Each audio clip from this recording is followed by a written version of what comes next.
본문의 말씀 사무엘상 1장 23절에서 28절 말씀 중심에서 한나와 사무엘이라는 제목으로 함께 말씀을 통해 은혜 나누기를 원합니다. 6월달은 5개 주일이 있는데 오늘은 4번째 주일입니다만은 6월달에 다음 세대를 우리가 다시 묵상해 보며 생각하고 있습니다. 물론 이번 달만이 아니라 계속해서 우리가 늘 고민하고 또 현실적으로 적용해 가야 될 다음 세대로 어떻게 세워갈 것이고, 그러기 위해서는 현 시대에 우리가 어떻게 또한 현 시대의 생존자로서 사명을 감당할까, 그리고 우리가 떠나간 이후에도 이 자리를 지켜갈 만한 다음 세대들을 어떻게 세워갈 것인가, 막중한 우리의 시대적 사명이 있다는 것을 우리는 생각해야 됩니다. 노아에게 세 아들이 있었습니다. 노아의 시대가 있었고, 그리고 노아가 떠나간다 할지라도 셈함 야벳을 통해서 세 아들의 시대가 펼쳐질 것입니다. 아브라함의 시대가 펼쳐지는 가운데 독자 이삭이 있습니다. 독자 이삭의 시대가 또 펼쳐가게 될 것입니다. 그렇습니다. 레위 족속에 암므람과 요게벳이 있었고, 그의 아들 모세가 태어났습니다. 모세의 시대, 어쩌면 그 부모님 세대는 노예 생활이었다면 이제 모세의 시대가 되면은 출애굽의 시대가 되고 하나님이 약속하신 그 가나안 땅에 들어가게 되는 그런 시대가 하나님의 역사 가운데 펼쳐갈 것이고, 그것을 위해서 다음 세대 인물로 그 어려운 시기에 모세를 하나님이 태어나게 하셨고, 정말로 드라마틱하게 그가 성장하게 되었다는 것을 우리는 지난주에도 살펴보았습니다. 오늘 우리가 살펴볼 것은 사사말기 혼란한 시대에 제 속에 옳은 대로 살아가는 그 시대에 하나님께서 다음 세대를 위하여서 어쩌면은 어린 사무엘을 하나님은 이렇게 한나의 기도를 통해서 보내주셨다라는 것이죠. 사울왕이 또 세워져서 왕정시대가 시작된다고 하지만 사울에게 그렇게 하나님이 실망하셨던 우리 하나님, 이세란 가정에 그의 다윗을 하나님은 선택하셔서 또 새로운 시대에 하나님이 역사를 펼쳐가셨다는 것. 시대마다 인물들이 있습니다. 아브람도 있었고 이삭도 있었습니다. 어쩌면 힘든 시대도 있었지만 그러나 그 시대뿐만 아니라 다음 세대를 위해서 하나님 인물들을 세워가고 있습니다. 21세기 이 시대에는 누가 있습니까? 누가 있을까요? 따라서 옵니다. 제가 있습니다. 그렇습니다. 여러분들이 오늘날 아브라함이고 여러분들이 오늘날 이삭입니다. 양면적인 책임이 있습니다. 현 시대의 생존자로서의 아브라함의 사명에 따르면은 다음 시대를 또 이어가고 있는, 또 우리는 선조들로 물려받은 이 세대를 지켜가는 다음 세대입니다. 뿐만 아니라 나로 하여금 또 다음 세대가 또 대를 이어 올라올 수 있도록 우리는 다음 세대들을 키워내야 됩니다. 한 달 동안 다음 세대라는 주제를 가지고 말씀을 생각해 볼 때 월말이 되었는데 과연 나는 지금 어떤 다음 세대에 대한 꿈을 꾸고 있고 거기에 대한 어떤 사명을 가져야 될 것인가 우리는 되새겨 봐야 되고, 그렇지 않는다면은 설교를 다시 해야 되지 않겠는가 그런 생각이 들어요. 그러면서 정말로 내가 오늘 이 시대에 살아가고 있지만 앞으로 이후 시대는 어떻게 될 것인가, 나는 그것을 무엇을 어떻게 준비해야 될 것인가, 내게는 이삭이란 다음 세대가 있는가, 내게는 모세란 다음 세대가 있는가, 내게는 다윗이란 다음 세대가 있는가, 우리는 생각해 볼 수 있어야 되고, 오늘 본문에서는 사무엘이라고 하는 다음 세대가 있는가, 없다라면은 국가 민족 교계적으로 절망일 수밖에 없고 문 닫는 것밖에 없다라고 말할 수가 있습니다. 지난주에도 우리가 레위 족속 모세에 대해서 우리가 살펴보았습니다. 그 어머니, 그 부모님의 정말로 헌신적이고 목숨을 건 신앙 안에서의 모험을 통해서 죽어야 될 모세가 살아남게 되고, 하나님께서 그를 정말로 영화에나 나올 만한 그런 드라마틱하게 그의 성장 과정을 왕궁에서 자라게 하시고 세상 고등학문을 익혀가면서 문물을 익혀가면서 장차 하나님이 다음 세대 쓸 인물로 그렇게 어쩌면은 적장의 과정에서 그렇게 잘 키워오신 우리 하나님의 섭리하심이 얼마나 오묘하고 신비스러운지 어쩌면은 인간적으로 설명할 수 없을 만큼 그런 가운데 모세가 40년 동안 성장해 왔고, 그리고 그 이후에 하나님께서 그를 귀중하게 준비된 대로 쓰셨다라는 것을 우리는 생각해 봅니다. 오늘 본문에서 우리가 사무엘을 살펴볼 때에 어쩌면은 그의 어머니 한나, 그의 아버지가 있고 또한 그렇게 경건의 가정에 경건한 아들이 태어났고 다음 세대를 위해서 하나님께서 그렇게 귀중하게 쓰임받은 사무엘을 우리는 상고해 봅니다. 다음 세대를 위해서 준비해온 인물이다라고 생각할 때 우리도 이 시대의 이 모습이라도 지금 그 시대를 이어가는 다음 세대의 한 사람이고 더 나아가서는 또 그 더 다음 세대를 남겨주고 양육해야 될 그런 책임도 시대적 사명이 우리에게 있다라는 것을 늘 기억하시며 말씀을 들은 것으로 만족하지 말고 나는 어떤 인물로 이 시대의 책임자가 될 것이고 다음 시대를 우리가 잘 연결시켜 줄 것인가 거기에 대한 분명한 책임도 우리는 감당해 갈 수 있어야 할 것입니다. 말씀이 희귀하고 이상이 흔히 보이지 않는 그 엘리 제사장 시대, 사무엘이 태어나기 이전 시대, 태어나기 전 시대, 그러하지만 하는 그때에 사무엘을 이 땅에 한나의 가정을 통해서 보내주셨다라는 것을 상고해 보길 원합니다. 한나와 사무엘이라는 자에 주시는 말씀 먼저는 한나의 서원을 살펴봅니다. 26절에 한나가 이르되 내 주여 당신의 사심으로 맹세하나이다. 나는 여기서 내 주 당신 곁에 서서 여호와께 기도하던 여자라. 기도하던 여자라. 자기 고백하는 것처럼 한나는 기도하는 사람이었습니다. 기도하는 여인이었고 기도하는 어머니였고 기도하는 아내였다 이렇게 말을 할 수가 있죠. 그렇습니다. 기도하는 어머니 한나, 그는 정말로 간절한 소원을 가지고 하나님 앞에 기도했는데 그 기도가 소원하는 기도였다 그렇게 말씀하죠. 1장 11절에서도 서은하 이르되 주의 여종에게 아들을 주시면 내가 그의 평생에 그를 여호와께 드리고 삭도를 그의 머리에 대지 아니하겠나이다 라고 하며 하나님께서 자신에게 아들을 주신다면은 소티하지 못하고 불임 가운데 있는 어쩌면은 한나가 아니었겠는가. 다른 동서는 아기를 잘 낳는데 자기는 임신이 되지 않았던가 봅니다. 그래서라도 하나님은 내게도 아들을 주시옵소서. 그래요. 여자로 태어나서 임신을 할 수 있다고 하는 것이 얼마나 큰 복인가 그런 생각을 해봅니다. 그렇습니다. 그런데 자기에게는 아들이 생기지 않고 임신이 안 되니까 얼마나 고통스럽고 정말로 힘이 빠졌겠는가. 하나님 앞에 그것을 가지고 서원하여 기도했습니다. 단순한 자신의 명예와 자존심을 위한 기도가 아니라고 볼 수가 있죠.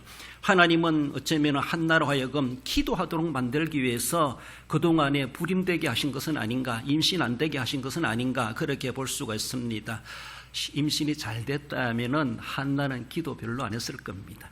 그러면 사무엘과 같은 인물도 나오지 않았겠는가 그런 생각이 들어요.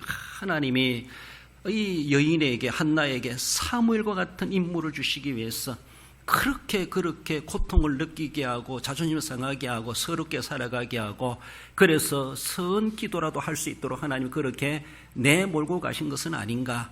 그래서라도 하나님께서 하나님의 섭리하심이었고 정말로 그의 한을 풀어주시듯이 하나님은 사무엘을 주셨고 이후에는 더 다른 자녀들까지 더 주셨다라는 것을 볼 수가 있습니다. 아무튼 첫 아들 사무엘을 낳기까지 그는 하나님 앞에 서운했다 그렇게 말하고 하나님이 아들을 주신다면 하나님 앞에 나실인으로 드리겠습니다. 엄마가 서운하면 아들은 그렇게 돼야 되나요? 엄마는 그렇기까지도 서운했다는 것을 볼 수가 있습니다. 여호와께 드리고 삭도를 그 물에 대지 아니하겠나이다. 여러분들 이렇게 나실인이 된다고 하는 것 쉽지 않은 그런 모습인데 아들을 드리겠다 그렇게 말씀하십니다. 우리가 살아가면서 어쩌면은 여자로 태어났지만 불임의 고통이 있는 사람들도 많고 살아가면서 우리가 원치 않는 질병이 있고 고통이 있고 사건 사고에 휘말리고 있습니다.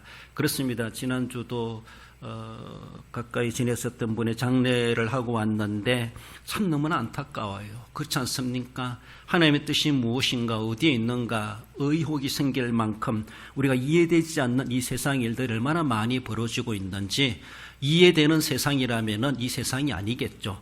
이해되는 세상이라면 천국의 세상이겠죠. 그러나 이 세상은 이해되지 않은 일들이 더 많이 벌어지고 있는 것은 아닌가? 선한이고 의롭고 공의로운 일보다가도 악하고 불의한 일들이 더 많이 판치는 세상이 아니겠는가 우리는 생각해 봅니다. 이것이 현 세상입니다. 바로 죄로 말미암아 뒤죽박죽된 세상이고 죄가 다스리고 마귀가 할부하는 이 세상은 바로 이런 세상일 수밖에 없고 우리가 이해되지 않고 상식 밖의 일들이 터져 나오게 되고 불의가 판치고 있고 아무리 큰 죄를 지어도 감옥에도 넣지도 못하고 있는 오늘의 시대를 살아가고 있습니다. 뭔가 가졌다고 하는 권력 있는 사람들, 물질 있다고 하는 사람들은 그것으로 뭔가 불의를 다 묻어버리려고 하는 이러한 세상 가운데 살아가고 있다는 것이죠. 사람의 공의는, 사람의 법은 절대법이 되지 못하고 그 법이 있다 할지라도 그 법으로도 다 시행하지 못하고 있는 오늘의 불합리한 세상을 우리는 살아가고 있습니다. 누구를 탓하겠습니까? 죄로 말미암아 이 세상에 그렇게 뒤죽박죽되어 있고 질서가 세워져 간다고 하지만은 질서가 없는 세상이 되어버리고 하나님의 공의마저도 무색해버리는 이러한 모습. 그래도 위로를 받는 것은 하나님은 공의로우신 하나님이고 오늘 세상에서 아무리 무죄로 판결된다 할지라도 하나님 앞에 가면은 유죄가 될 수 있다는 것이 있다는 것. 하나님의 판결은 정확하게 되고 하나님의 판결은 영원한 판결이 된다는 것이 남아있다는 것을 우리는 늘 의식해야 됩니다. 세상에 누군가가 뭐라 한다 할지라도 하나님 앞에 내가 어떻게 쓸 것인가, 하나님이 내게 뭐라 말씀하시는가, 우리는 그것을 의식하며 늘 조심해야 돼요. 세상에서는 정상 참작해주고 봐줄지 모르지만은 하나님 앞에는 전혀 세상 말로 애누리 없는 그런 일이 될 수도 있다라는 것이죠. 우리는 늘 그래서 위를 쳐다보고 위에 하나님이 계심을 알고 제약된 세상에서는 불법이 그렇게 통하고 뇌물이 통하고 아부가 통하는 세상이기도 합니다. 그것이 무슨 질서이고 공의입니까? 이 세상 가운데 살아가고 있는 우리들입니다. 원치 않은 그런 일들이 계속 벌어지고 있는 오늘의 세상을 우리는 탓하기보다 하나님이요 속히 복음화가 되어서 복음의 질서가 세워지게 하시고 하나님의 나라가 이 땅에 속히 완성되게 해주옵소서. 우리는 기도할 뿐이고 그래서 우리는 열심히 복음사역에 힘써 감당해 가야 할 것을 우리는 다짐해 갈 수 있어야 할 것입니다. 원치 않게도 한나는 임신이 안 돼가지고 고통스러워하는 인생을 보내왔던 그의 모습들, 우리가 원치 않은 그런 일들을 당하니까 이렇게 고통당하는 것은 끊일 날이 없는 세상 가운데 살아가고 있고 이 고통에서 예외될 사람은 아무도 없습니다. 모든 사람이 죄인이고 모든 사람이 죄의 영향을 받고 죄인이기 때문에 그 하나님이 주신 저주로 말미암아 결국 고통을 완전히 벗어날 자는 아무도 없다는 것을 우리는 알아야 될 것입니다. 그러나 그 고통을 합리할 것이 아니라 그 모든 죄를 합리할 것이 아니라 죄에서 해방되어 진정한 질서와 공의가 세워지는 예수 그리스도로 말미암아 길이요 진리를 하나님은 우리에게 또한 제시해 주시고 우리의 살 길을 하나님이 열어주십니다. 한나가 하나님 앞에 그러게 서원했습니다. 아들을 주시면 그 아들을 하나님 앞에 평생을 나시민으로 하나님 앞에 내가 바치겠습니다. 이렇게 서원했죠. 그것을 남편이 알게 되었습니다. 남편 엘가나가 어쩌면 한나의 서원을 인정해주고 그렇게 이행하도록 허락해 주는 것을 볼 수가 있죠. 23절에 그의 남편 엘가나가 그에게 이르되 그 뒤에 소견의 조언대로 하여 그를 젖대기까지 기다리라. 오직 여호와께서 그의 말씀대로 이루시기를 원하노라 하니라. 그가 기도한 대로 하나님은 그에게 아들을 주셨습니다. 그래서 사무엘이 태어나게 되죠. 어쩌면 그때서라도 한나가 남편에게 상의하지 않았겠는가. 내가 아들을 주시면 하나님 앞에 바치겠다고 서원했습니다. 이래 남편하고 상의했을 때 남편은 엘가나는 기꺼이 그것을 승낙해 줍니다. 우리가 살펴보았던 것처럼 아무리 아내가 딸이 서원했다 할지라도 아버지나 남편이 불우하면은 서원은 무효화됩니다. 그렇습니다. 이것이 민수기 30장에 나온 서원법에 관련된 것이죠. 아내가 아무리 서원했다 할지라도 남편이 NO 하면은 안 되는 겁니다. 이행할 수가 없고 이행 안 해도 서원에 대해서 하나님이 죄를 묻지 않으신다. 그렇게 민수기 30장 7절에서 말씀해 주시는 것을 보죠. 그러나 남편이 동의했을 때는 분명히 그것이 성립되고 이행해야 된다고 하는 것을 봅니다. 한편에서는 남편 엘가나도 어쩌면은 한나를 통해서 첫 아들을 낳았는데 그 아들을 한나가 하나님 앞에 바치겠다고 서원했다라는 것을 상의를 들었을 때 어쩌면 기꺼이 남편은 허락하게 된 것을 볼 수가 있죠. 그만큼 이 엘가나 남편도 자신의 아내 한나의 의견을 존중해주고 서로의 부부의 도의가 상당히 화목하고 서로가 존중하는 그런 관계가 아닌가라고 볼 수가 있습니다. 부부간에도 똑같은 신앙생활하고 신앙의 종교를 가지고 있다 할지라도 신앙의 격차가 있다 보니까 이해의 상충이 일어날 수가 있습니다. 어떤 분은 그렇게까지 할 필요가 있나 이렇게 하기도 하고 상대방의 열정과 상대방의 성령 충만함을 이해하지 못해가지고 너무 과하다 이렇게 느껴지기도 하고 말하기도 합니다. 그렇습니다. 남편이 과할 때도 있고 아내가 과할 때도 있겠지만 서로 간의 관계 속에서 신앙에 조금 차이가 있다 보니까 이해되지 않고 도리어 그것으로 인해서 갈등이 일어나는 그런 일들이 지금 여러분들의 가정에는 없는지 모르겠습니다. 뭔가 나는 하려고 하는데 상의할 수도 없어요. 상의했다간 도리어 충돌이 일어날 수 있고 의견 상충이 일어나다 보니까 도리어 가하만사성이 아니라 가하불화가 될 수밖에 없는 그런 일이 될 수가 있고 좋은 일을 하려고 하다가 도리어 큰 문제가 부부싸움이 생겨날 수가 있다라는 것입니다. 그렇습니다. 하나님 앞에 뭔가 상대방의 신앙에 열정이 있고 뜨거움이 있고 서운했다고 했을 때 한나가 서운한 것을 남편 엘가나가 알고 기꺼이 승낙하고 어쩌면 자기가 상의도 하지 않고 서운했을지도 모릅니다. 그럼에도 불구하고 남편은 아내의 의견을 존중하고 하나님 앞에 행하는 것에 대해서 한나의 신앙만큼이나 남편 엘가나의 신앙도 수준으로 바라볼 때 그만큼 수준 있는 사람이 아니었나라고 볼 수가 있고 그러므로 두 부부가 다 그만큼 경건한 부모였다 이렇게 인정될 수가 있습니다. 하나님 앞에 일시적인 아니라 평생의 나신으로 바친다는 것은 이제는 내 아들이 아니라는 겁니다. 완전히 제쳐놓는 겁니다. 그만큼까지 그렇게 애걸해서 낳은 아들인데 그렇게 바친다는 게 쉽지가 않은데 그런 남편까지도 기꺼이 아내의 의견을 듣고 승낙하고 함께 동참해 간다고 하는 것은 그만큼 부부간에 갈등이 없고 서로가 바란스가 맞는 균형이 맞는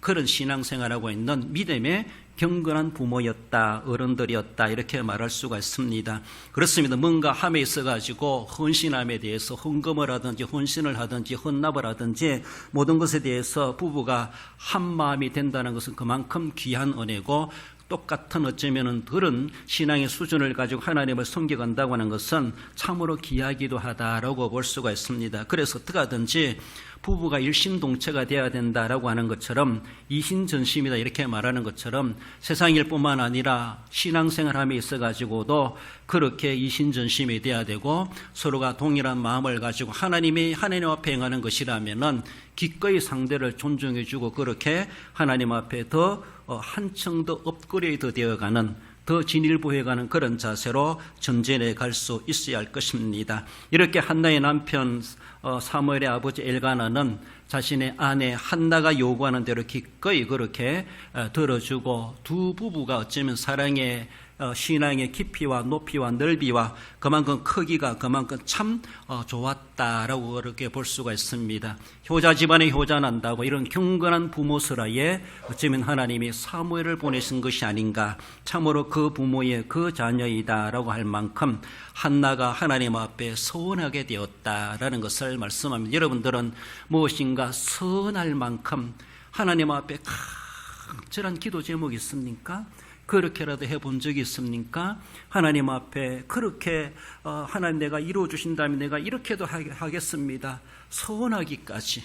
그러나 너무 무리하게 하지 마시고 그래도 하나님 앞에 좀 더 힘에 지날 정도로 좀 더 과하다 할 정도로도 하나님 앞에 영적 도전에 가는 그런 자세는 우리에게 필요하고 하나님 우리의 중심을 보시고 내가 하나님 앞에 서운한 그 이상으로 대갚아 주시는 우리 하나님이시다는 것을 우리는 늘 기억하며 하나님 앞에 기도한 것, 하나님 앞에 바친 것 결코 손해볼 일 없고 부도날 일 없고 하나님께서 도리어 더 크게 갚아주시는 모든 것을 가지신 우리 하나님이심을 늘 기억하며 하나님 앞에 서운 기도까지도 할 수 있는 한나와 같은 우리의 경건과 기도 생활이 필요하다라는 것을 기억해 봅니다. 이렇게 해서 얻은 아들이 바로 사무엘이었다는 것을 말씀하십니다.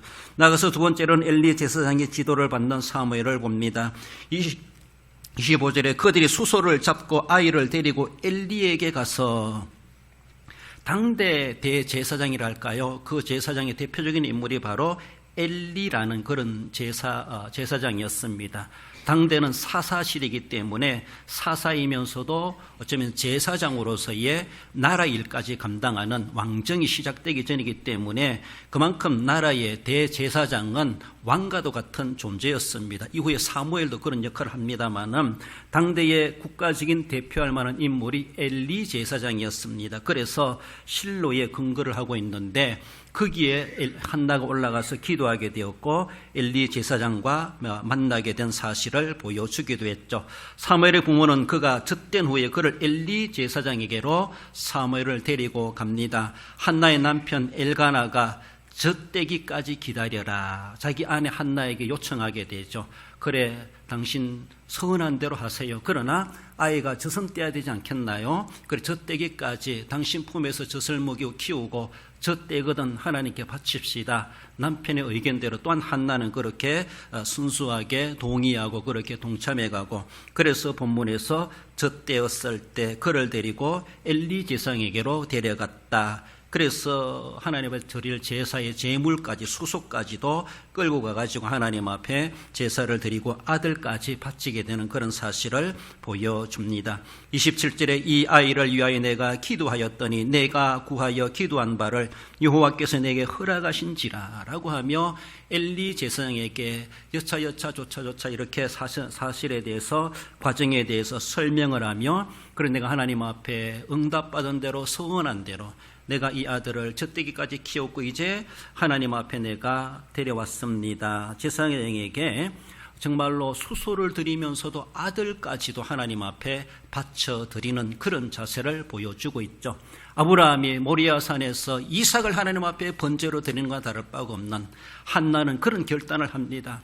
누가 바치라고 한 것도 아님에도 불구하고 자기 스스로가 서운한 것을 하나님 앞에 기꺼이 아들을 그렇게 제물로 내어놓는 것처럼, 물론 죽이는 제물이 아니지만은 이제 내 아들이 아니라 하나님의 아들입니다.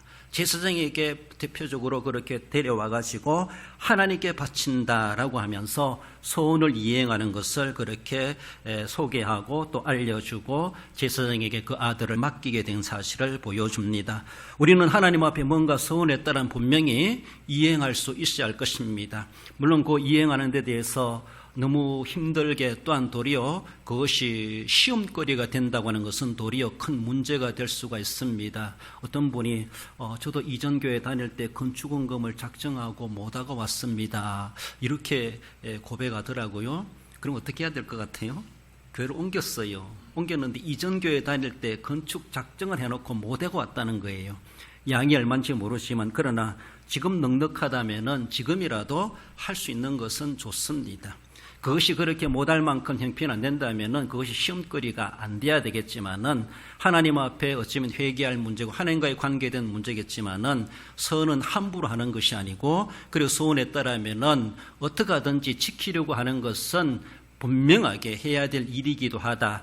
서원해놓고 서원을 지키지 않으면 하나님 앞에 죄 짓는 거나 다를 바가 없습니다. 그렇습니다. 그런 심도 있는 그런 문제가 있다면 목회자와 상담해 가면서 문제를 해결해 가는 것이 필요하지 않겠는가. 그러나 그런 이행함이 있어가지고 또한 부부간에 합의가 안 되고 가족에 문제가 생긴다면 도리어 시험거리가 될 수 있다면 그것도 어쩌면 이해할 만한 그런 가운데서 잘 상의해가지고 진행해가는 것이 필요하다라는 것을 생각해 보며, 아무튼 서원할 수 있었다는 것이 얼마나 귀한 결단이고 헌신인가라고 볼 수가 있고, 또 서원한 것을 그렇게 이행할 수 있었다는 것도 참 마땅한 일이겠지만 참 대단하다 그렇게 여겨보기도 합니다.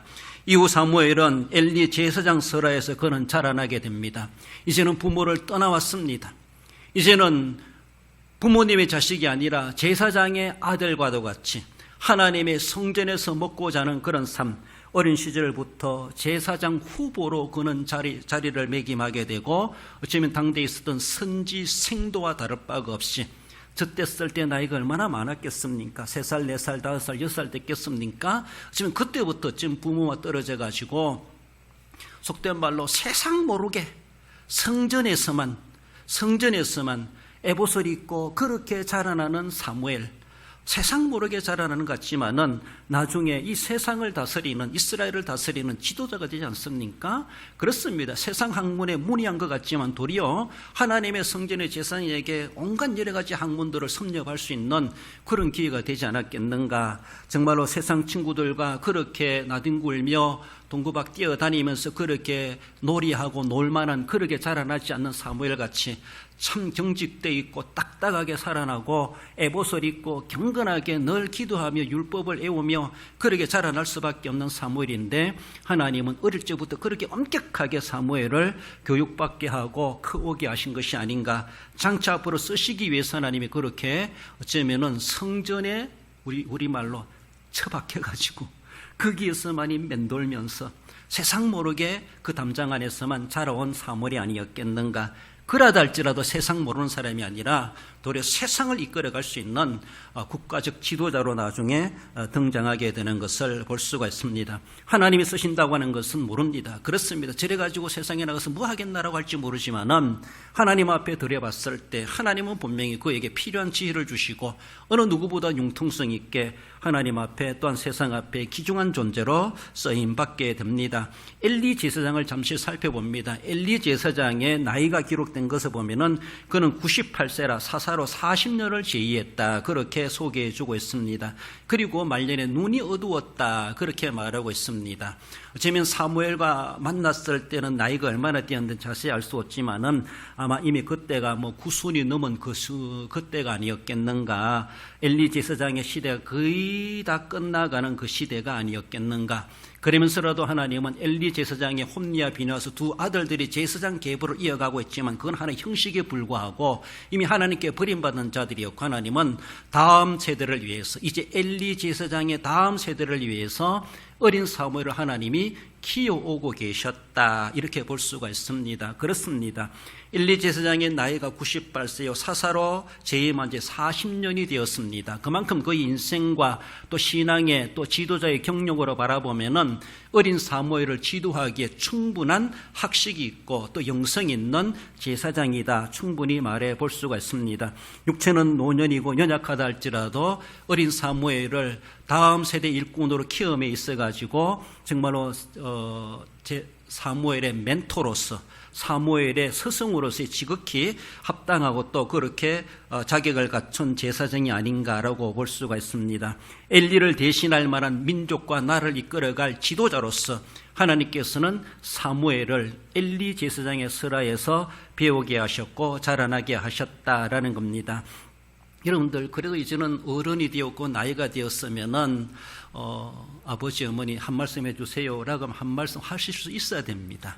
그래도 이제는 인생의 경륜이 있고 경험이 있고 신앙의 경륜이 있다라면은 그만큼 연세 들었고 또 신앙생활 자기 나이만큼은 해왔다라면은 인간적인 이야기도 해줄 수 있어야 되고 신앙적인 이야기도 우리의 아들, 딸, 며느리, 사이, 더 나아가서는 손자, 손녀들에게까지도 해줄 수 있어야 되죠. 내가 그들의 인생의 멘토가 되어야 되고 영적인 아버지, 부모 노릇을 해야 되죠. 육신의 부모이기도 하면서도 그렇습니다.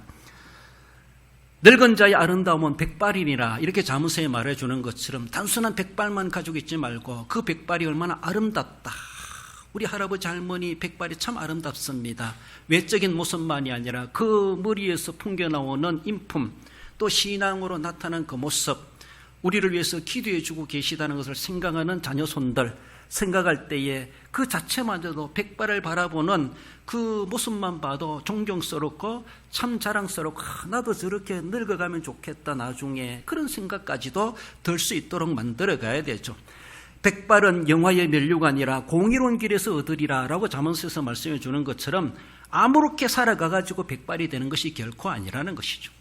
머리의 백발이 아니라 영적인 백발을 가지고 있어야 되죠. 공의로운 길에서 얻으리라 말씀하고 있습니다. 내가 얼마나 하나님 앞에 공의로운 길, 하나님의 말씀 길이요 진리를 가지고 살아왔던가, 그것을 가지고 몸부림치며 경건의 훈련을 쌓아가며 하나님 앞에 선기도라도 기도하며 하나님 앞에 철회하며 금식하며 산기도하며 하나님 앞에 자신의 경건을 위해서 그렇게 살아왔던 그것은 그 공의로운 길에서 얻어지는 것이 영적 백발이라는 것이죠. 그래서 그들에게, 자녀들에게 할 말이 있다고 했을 때 그 말의 말씀은 권위가 있는 겁니다. 그 말은 함부로 들을 수 있는 말이 아니라는 것이죠. 그래서 이만큼 살아온 사람이 입에서 나오는 것이고 가슴에서 나오는 조언, 자문이 되는 것이죠. 우리는 그 후손들에게, 다음 세대들에게 어쩌면은 이 어린 사무엘에게 엘리 제사장이란 제사장이, 훌륭한 제사장이 있었던 것처럼 나는 과연 우리의 자녀손들에게, 우리의 다음 세대들에게 어떤 멘토가 되고 있는가, 어떤 내가 스승의 노릇을 하고 있고 어떤 내가 백발 노릇을 하고 있는가를 우리는 생각해야 되죠. 진정으로 머리만 백발이 아니라 나이만 백발이 아니라 실제적인 모습에서 내가 정말로 이 한 생명을, 다음 세대를 내가 키워보리라. 내가 지금까지 신앙생활 해온 것에 대해서 내가 인생을 살아온 산전수전, 나아가서는 공중전, 더 나아가서는 사막전, 이런 말도 있죠. 사막전까지 경험해왔던 우리의 삶들. 그렇다면 내가 우리의 자녀손들에게 무엇을 말해줄 수 있을까? 한 말씀 해주세요라고 하면 나는 말할 줄도 모르고 할 말도 없어, 이러지 말고 뭔가 할 말이 있어야 돼. 할 말이 있어야 돼. 마이크 주면은 이제 그만하세요 할 때까지 막 말할 수 있어야 돼. 막 줄줄이 하고 싶은 말들이 많아져야 되죠. 평소에도 하겠지만은 꼭 해주고 싶은 말이 있다. 이것만큼은 내 인생에 대해서 너희들에게 해주고 싶다.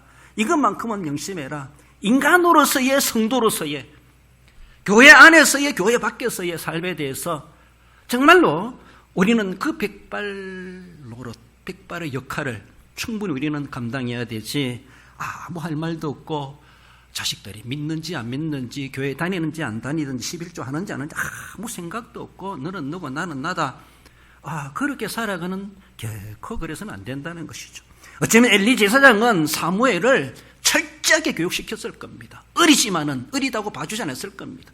뒤에도 보겠지만 그는 세마포 에봇을 입고 자라났다 그래서 어린 시절부터 얼마나 엄격한 훈련을 받았겠는가. 그래서 이후에 훌륭한 인물이 되지 않습니까? 어쩌면 엘리 제사장은 아들 농사는 실패했어도 제자 하나 사무엘은 잘 키워놨다, 이렇게 볼 수가 있습니다. 그렇습니다. 엘리를 대신할 그런 나라와 민족의 지도자로서 하나님께서는 이렇게 엘리 제사장과 어린 사무엘과 만남이 이루어지도록 하나님이 그렇게 섭리하셨다. 그게 다 하나님의 섭리하심이었죠. 사무엘상 3장 9절에 엘리가 사무엘에게 이르되 가서 누웠다가 그가 너를 부르시거든 내가 말하기를 여호와여 말씀하옵소서 주의 종이 듣겠나이다 하라 하니라. 사무엘이 하나님 음성을 들어도 무슨 소리인지 몰랐습니다. 제사장님이 부르시는가? 하나님 음성을 처음 들어봐가지고 사람 목소리, 그러니까 저기 하나님 목소리인가 몰랐다는 것이죠. 나중에 엘리 제사장이 딱 느꼈죠. 이거는 하나님이 너를 부르시는가 보다.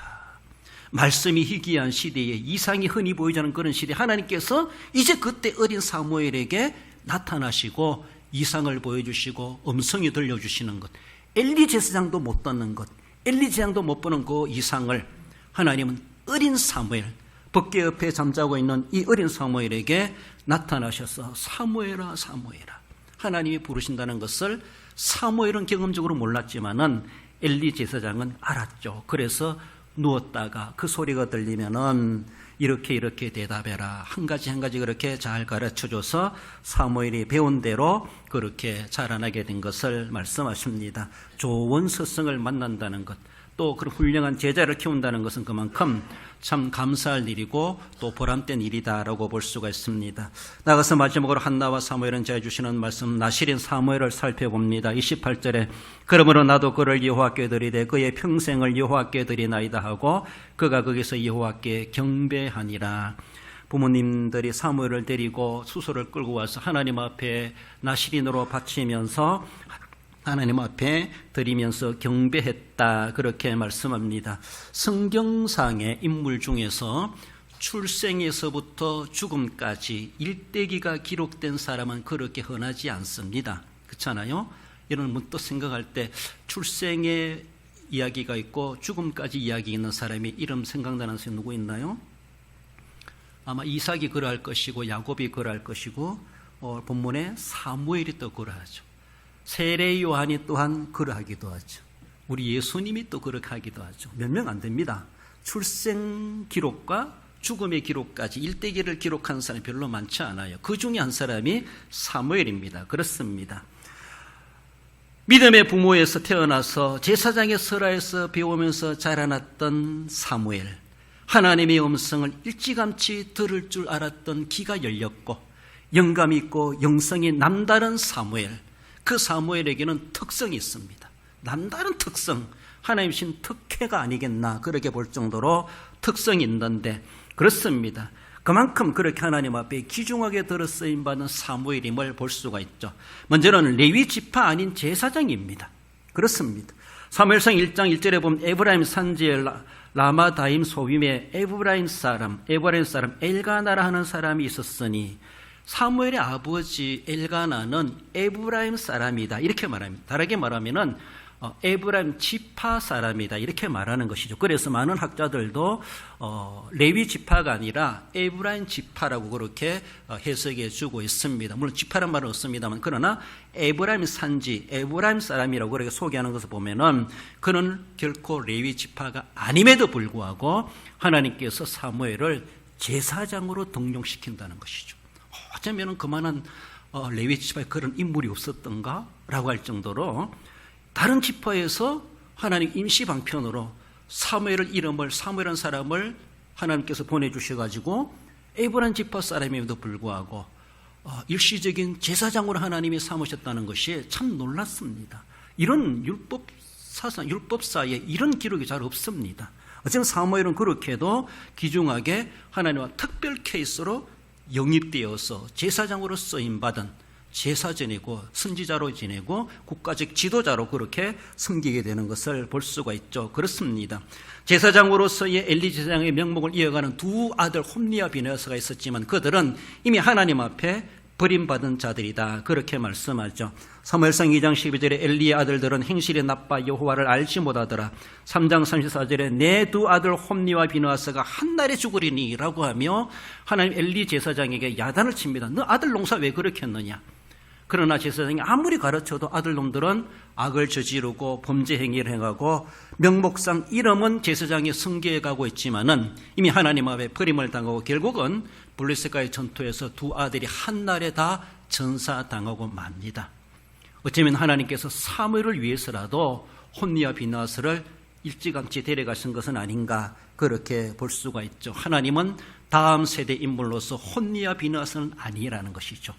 어린 사무엘을 다음 시대에 맡기시겠다라고 하며 엘리 제사장 다음으로 다음 세대 인물로 사무엘을 하나님은 그렇게 준비해 오셨고 거기에 걸림돌이 되는 홈리와 비느하스를 하나님은 처리하신 것이 아닌가 이렇게 볼 수가 있습니다. 하나님 앞에 들어 쓰임받지 못한다면 불행한 인물이 불행한 인생이 될 수밖에 없습니다. 하나님 앞에 우리는 들어 쓰임받기를 사모하고 하나님 나 같은 것이라도 쓰시옵소서. 우리 하나님 앞에 간구해야 할 것이죠. 나아가서는 사무엘은 평생의 나실인입니다. 그 부모가 서원한 대로 나실인은 민수기 6장 나실인법이 있는데 일시적인 나실인이 있어요. 일반 다른 지파 누구라도 할 수 있어요. 내가 하나님 앞에 나신으로 일정 기간 정해가지고 작정해가지고 뭐 일주일, 2주일, 한 달, 몇 달이라도 자기가 정해가지고 제사장하고 상의해가지고 나신으로 헌신하는 사람들이 있습니다. 자신의 모든 사적 인들을 뒤로하고 하나님의 일에 수종드는 사람으로 일시적인 나실이 있는가 하면은 오늘 본문의 사무엘처럼 일평생을 나신으로 하나님 앞에 헌신하는 사람들이 있습니다. 그렇습니다. 일평생의 나신으로 하면 또 누가 떠오르는 사람이 있나요?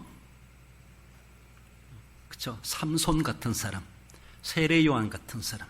태어나면서부터 그리고 죽을 때까지 하나님 앞에 나신으로 바쳐진 자들이죠. 오늘 본문의 사무엘이 또한 그렇게 평생의 나신으로 부모가 서원한 대로 그렇게 바쳐지게 됩니다. 이 나신이라고 하는 것은 이제는 나를 위해 살지 않으려고 난 하나님의 사명자입니다. 온전히 내 인생은 하나님께 맡깁니다. 하나님의 것입니다.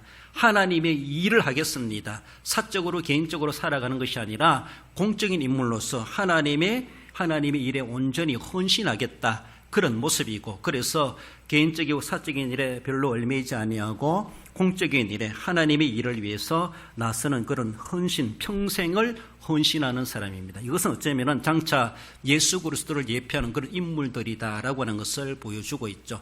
예수님도 하나님의 아들의 모습으로 이 땅에 오셨지만은 하나님이시지만은 예수님께서 이 땅에 오셔서 평생의 나신인으로 하나님 앞에 바쳐진 자로서 어쩌면 출생부터 죽음까지 오직 아버지의 뜻이 무엇인가, 아버지 하나님의 시나리오대로 그렇게 사생애를 살아오셨고 공생의 사역을 하셨고 마지막 십자가의 사역을 이루심에 있어서도 하나님께 바쳐진 자로서 하나님의 뜻을 위하여서 하나님의 목적을 위하여서 온전히 나는 원하지 않지만 하나님이 원하시기 때문에, 하나님께 바쳐진 자이기 때문에 하나님 뜻대로 하시옵소서. 하나님께 내가 드리나이다. 아버지의 원대로 하시옵소서. 그래서 아버지의 뜻을 따라서 기꺼이 십자가를 지고 십자가에 달려 죽으시고 무덤에까지도 들어가지 않습니까? 그렇게 온전히 하나님께 바쳐진 그 생애를 살아가셨던 우리 주님, 이미 구약시대에 나시린의 제도를 통해서 그리스도께서 이 땅에 오셔서 우리를 위해서 온전히,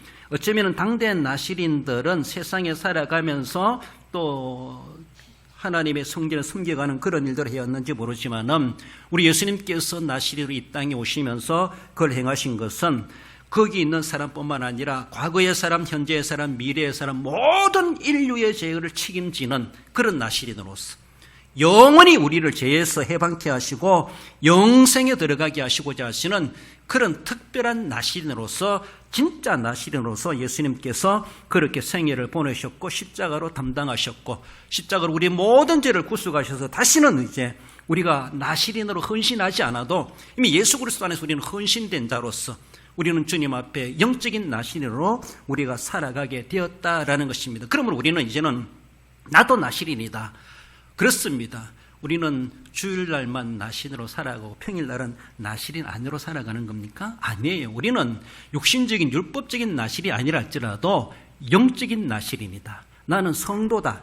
교회 안에서도 성도요, 교회 밖에서도 성도요, 집에서도 성도요, 직장 가서도 성도요. 누구를 만나든지 나는 나시린이다. 영적인 나시린이다. 나는 그리스도인이다. 나는 성도이다. 나는 예수님을 믿는 사람이다. 나는 예수님의 죽으심과 부활을 유일하게 믿는 사람이다. 유일하신 구세주이심을 믿는 사람이다. 그 예수님을 자랑하며 그 복음을 전하는 사람이다. 늘 신분의식을 가지고, 정치의식을 가지고 우리는 살아가야 됩니다. 그래서 일시적인 나시린이 아니라 평생의 나시린으로 사무엘이 드려졌고, 예수님이 그렇게 우리를 위해서 그렇게 모범을 보여주셨던 것처럼 우리가 예수님을 영접하고 믿고 그때부터 하나님 앞에 이제는 온전히 바쳐진 자이다. 하나님 내 것이 아니요 하나님의 것이로소이다. 하나님께 드리나이다. 우리 인생을 드리며 하나님의 뜻을 따라 우리는 섬겨가야 할 것입니다. 사무엘상 2장 11절에 보면 제사장 엘리 앞에서 여호와를 섬기니라. 2장 18절에 어렸을 때에 세마포 에봇을 입고 여호와 앞에서 섬겼더라. 2장 26절에 점점 자라매 여호와와 사람들에게 은총을 더욱 받더라. 3장 19절 이하에 여호와께서 그와 함께 계셔서 그의 말이 하나도 땅에 떨어지지 않게 하시니 여호와께서 말씀으로 사무엘에게 자기를 나타내시니라. 이렇게 귀중하게 하나님 앞에 일평생을 통해서 평생의 나신으로 헌신한 그대로 하나님이 그를 받으시고 쓰셨던 사무엘이었음을 볼 수가 있습니다. 그의 특징이 무엇입니까? 마지막으로는 최고의 지도자입니다. 그렇습니다. 예레미야 15장 1절에 보면 여호와께서 내게 이르시되 모세와 사무엘이 내 앞에 섰다 할지라도, 예레미야 선지자는 모세와 나란하게 사무엘을 이름을 거명하고 있어요. 구약시대 유대인들에게 사무엘만한 지도자가 어디 있겠는가? 최고의 지도자로 모세를 뽑습니다. 그러나 예레미야 선지자는 모세를 이야기를 하면서 그 옆에 사무엘을 기록하고 있어요. 그만큼 사무엘이 구약시대 더 나아가 성경상에 모세와 방보라는 그런 지도자이다. 그만큼 인정해주고 있다라는 것이죠. 시편 99편 6절에서는 그의 제사장들 중에는 모세와 아론이 있고 그의 이름을 부르는 자들 중에는 사물이 있도다. 그들이 여호와께 간구하며 응답하였도다. 대제사장 초대제사장 아론이 있습니까? 모세가 있습니까? 그와 그들과 방불하게 사무엘을 또한 동시에 이름을 기록하고 있어요. 시편 기자는. 그만큼 어쩌면은 성경상에 또한 우리 인류 역사에 모세만한, 사무엘만한, 아론만한 그렇게 동등한 모습으로 지도자를 꼽는다면은 그 중에 하나가 사무엘이다라는 것이죠. 그만큼 어쩌면 인성적이든 영성적이든 사무엘만한 지도자가 어디 있겠는가. 사무엘은 더 나아가서는 그리스도의 삼중직을 위임해가지고 받아가지고 사명을 감당했던 그 사람이죠. 왕과도 같은 존재, 제사장으로 선지자로서 사무엘은 왕이 없는 그 시대에 국가적으로는 왕이고 종교적으로는 제사장이고 또 백성들에게는 선지자로서의 그리스도의 삼중직을 예표하는 그 일을 감당해갔고, 사무엘을 보면서 앞으로 예수님께서 이렇게 이 사역을 감당하시게 되는구나, 예표적인 인물로 보여줄 만큼 귀한 존재로 쓰임받았습니다. 이렇게 사무엘이 되기까지는 그의 이면에 경건한 부모님이 있었고 훌륭한 스승 엘리가 있었다는 것을 우리는 기억해 볼 때 오늘 우리도 어쩌면 이 시대에 그러한 부모가 되어야 될 것이고 그런 스승이 되어야 될 것이고 그러게 되어질 때 정말로 나시린다운 사무엘 같은 다음 세대 인물들이 탄생되게 될 것을 말씀하십니다. 말씀을 맺습니다. 우리 성도 여러분, 경건한 부모를 둔 사무엘을 생각해 봅시다. 참 사무엘은 복도 많네 생각하기보다 내가 경건한 부모가 돼야지 내 설아에 정말 육신적이든 영적이든 나는 그런 자녀를 두는 부모로서 이 시대를 살아가는 자로서의 책임감을 가지고 우리는 그렇게 경건한 삶을 추구해 가야 할 것입니다. 그렇게 되어질 때 하나님은 내 설아에 경건한 영적 자녀를 다음 세대를 하나님은 붙여주실 수가 있다라는 것을 기억하십시다.